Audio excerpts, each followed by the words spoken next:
Daylight and the connection to the outside is directly linked to the quality of the space itself, the usability of the space.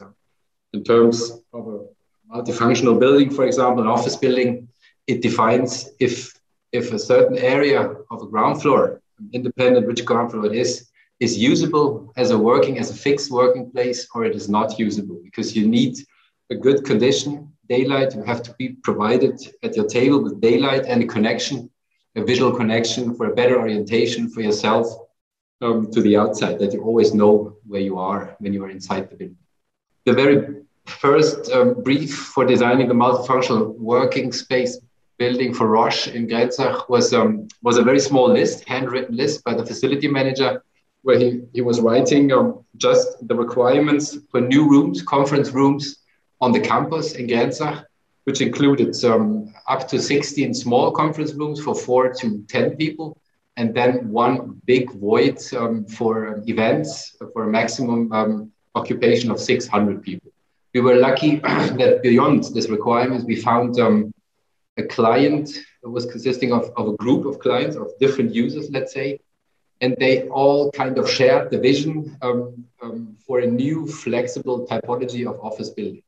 This big void in the middle for 600 people made us creating a new layout, a new ground floor type, moving the cores to the corners, freeing the middle arena, let's say, in order to then bring 600 people inside for big events on the one hand. And then on the other hand, to kind of make sure that having this compact and very deep volume, that daylight is provided within the middle or the inner point of this big wall. This free-spanning cassette ceiling in the middle that was spanning from 24 by 36 meter, and making possible that no columns are in the middle. So we have a free floor that provides the user with maximum flexibility.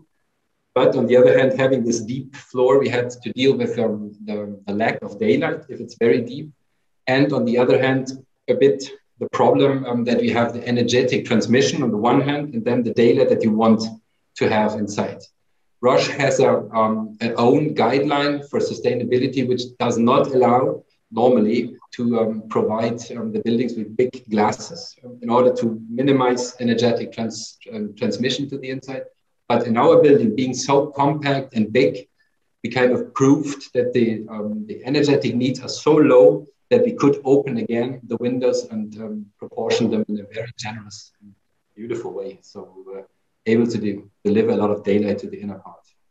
The artificial light always has a bigger role when daylight is kind of becoming reduced by bad weather or approaching the evening or whatever. Or in our case, in the moment when we are going more into the middle of the building, having a lot of daylight, but not enough to fulfill, let's say, local permissions for fixed working spaces.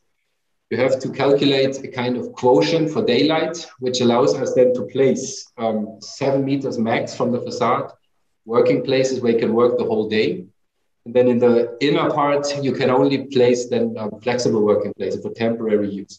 And there, of course, in order to provide the necessary lux on the table to work, that artificial light is very important.